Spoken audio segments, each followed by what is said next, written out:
Hello friends, இன்றைக்கி முட்டை பணியார குழம்பு எப்படி வைக்கலான்னு பார்க்கலாம். நான் ஒரு 3 முட்டையை எடுத்து நல்லா அடிச்சுட்டு அதை உப்பு போட்டு கொஞ்சம் மிளகு சீரகத்தூள் போட்டு ஒரு பெரிய வெங்காயத்தை பொடியாக கட் பண்ணி போட்டு எல்லாத்தையும் நல்லா கலக்கி வச்சுருக்கேன். இதை பணியார கல்லில் நம்ம பணியாரமாக ஊற்றி எடுத்துக்கலாம். எப்போயும் ஆம்லேட் போடுறதுக்கு நம்ம எப்படி முட்டை கலக்குவோமோ அதே மாதிரி கலக்கினா போதும். 3 முட்டை இருந்தால் போதும். வீட்டில் 4 பேர் தாராளமாக சாப்பிட்டுக்கலாம். இந்த 3 முட்டையோட ஒரு பெரிய வெங்காயம், கொஞ்சோண்டு மிளகு சீரகத்தூள், தேவையான அளவு உப்பு, ஒரு பெரிய வெங்காயம் பொடியாக கட் பண்ணி போட்டு பணியாரமாக நல்லா ஊற்றி எடுத்துக்கிறேன்.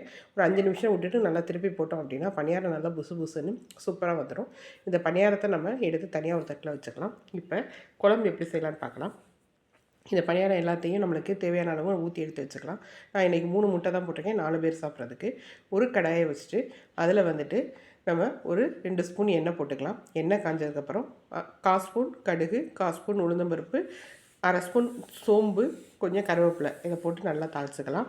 ஒரே ஒரு பெரிய வெங்காயத்தை நல்லா பொடியாக கட் பண்ணி அதையும் போட்டுட்டு நல்லா வதக்கிக்கிறேன். பெரிய வெங்காயம் இல்லை பதிலாக நீங்கள் சின்ன வெங்காயம் சேர்க்குறதா இருந்தாலும் சேர்த்துக்கலாம். 2 தக்காளியை மிக்ஸி ஜாரில் போட்டு நல்லா நைஸாக அரைச்சி அதை சேர்த்துக்கிறேன்.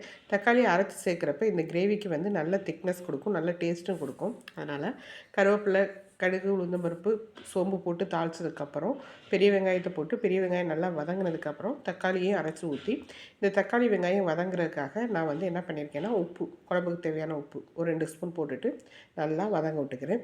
இது நல்லா வதங்கி எண்ணெய் பிரிஞ்சு வந்ததுக்கப்புறம் நம்ம இப்போ தேவையான மசாலா எல்லாம் போட்டுக்கலாம். குழம்பு மிளகாத்தூள், வீட்டிலேயே அரைச்ச குழம்பு மிளகாத்தூள் ஒரு 2 ஸ்பூன், மஞ்சத்தூள் ஒரு 1/2 ஸ்பூன், தனி மிளகாத்தூள் ஒரு 1/2 ஸ்பூன், மல்லித்தூள் ஒரு 1/2 ஸ்பூன், கரம் மசாலா தூள் ஒரு 1/2 ஸ்பூன். இது எல்லாத்தையும் போட்டுட்டு இந்த குழம்போட நல்லா கலக்கி விடணும். இந்த மசாலாவோட கருகாமல் இருக்கிறதுக்காக ஒரு 1/2 டம்ளர் தண்ணி ஊற்றி இந்த மசாலாவோட பச்சை வாசனை போகிற வரைக்கும் ஒரு 5 நிமிஷம் வெயிட் பண்ணணும்.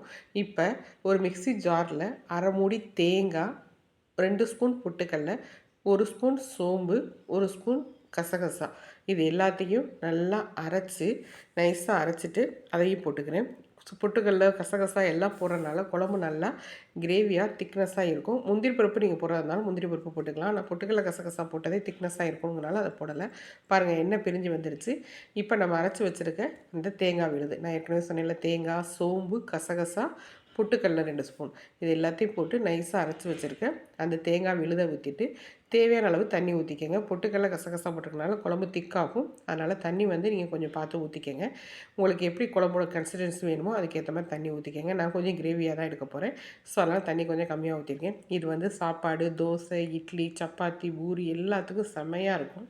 முட்டையை எப்போயும் முட்டை குழம்பு அப்படியே உடச்சி ஊற்றி செய்யாமல், வேக வச்சு செய்யாமல் இந்த மாதிரி பணியாரம் போட்டு செஞ்சீங்க அப்படின்னா செம்மையாக இருக்கும்.